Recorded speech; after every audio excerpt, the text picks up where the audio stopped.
Hey guys, happy Labor Day. I really hope you enjoyed this day if you were off, like me, not working. So I did enjoy it and the weather was good. So welcome again if you're new to the channel. Please do consider subscribing and give me a thumbs up if you add value coming out of this video. Now, I want to discuss few things that I believe are gonna impact the direction of the stock market when it comes to events and stuff that are gonna come out this week, especially as the Federal Reserve is a vice president and some of the other governors, including the chairman Jerome Powell, is going to deliver, some discussions and maybe speeches, giving some insights into what this might think is going to do. Is going to be the next step when it comes to increasing interest rates in September, which the market has been puking off of this for the last 10 days now, and we also have some other encouraging news and not so encouraging news. So it's going to be a little bit kind of very mixed. But if you position your money well in some of the sectors, some of the stocks,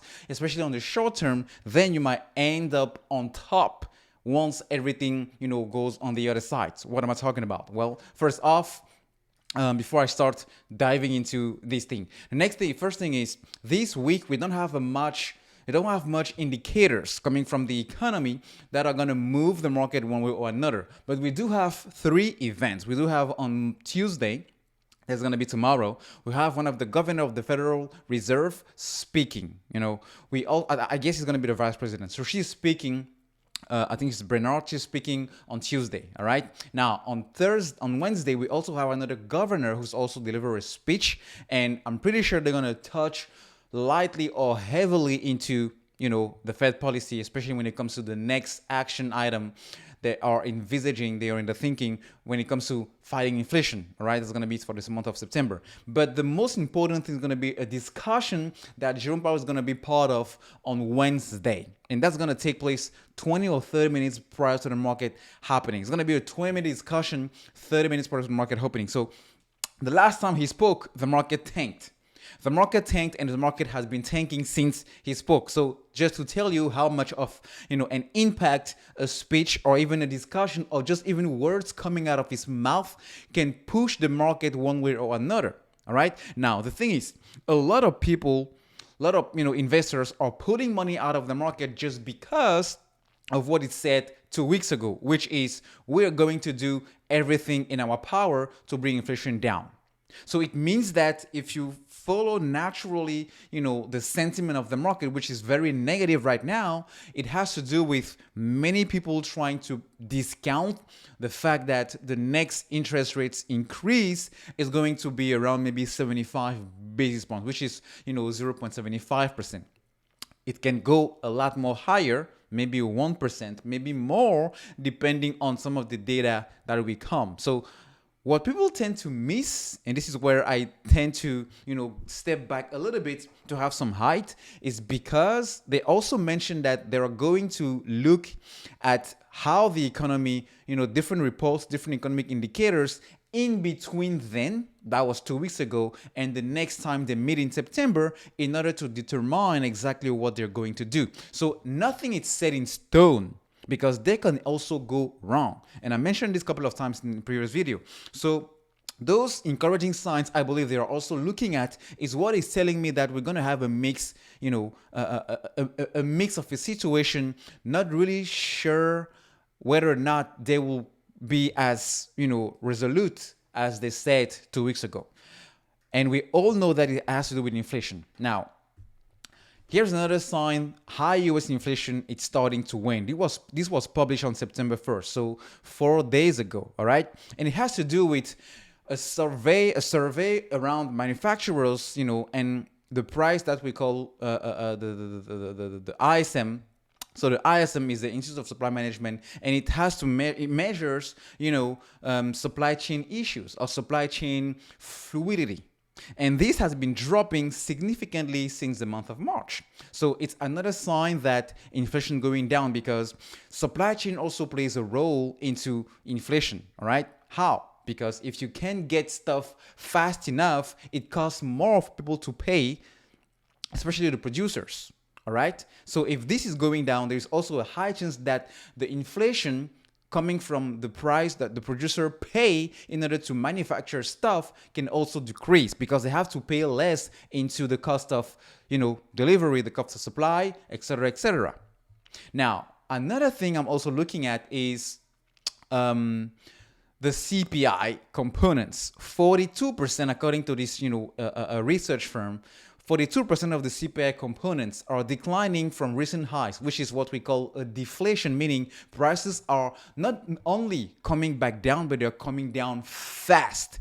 It's the total opposite of inflation. Inflation means things are increasing in price. Deflation means things are going down in price. So he said that on the 9 of the US regions saw outright deflation in July on a month-over-month basis.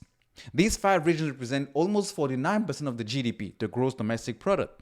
And in its north central, the CPI annualized, if this region is north central, if you take CPI and you annualize it as of where we stand today, we are looking at a minus almost 4%. This is outright deflation. Huge deflation, prices coming back down fast. In addition to this, the leading inflation indicators like used auto price, used cars, prices, airfares, real estate suggest that we may have other components in the next CPI showing a decline.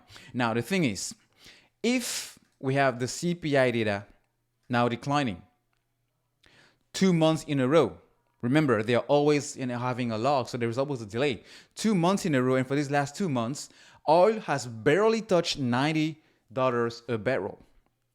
Of course, 1 day or two it was above, but throughout the entire month of August, it remained pretty significantly lower to $90 a barrel, which is a good sign that, in CPI, it may come up short.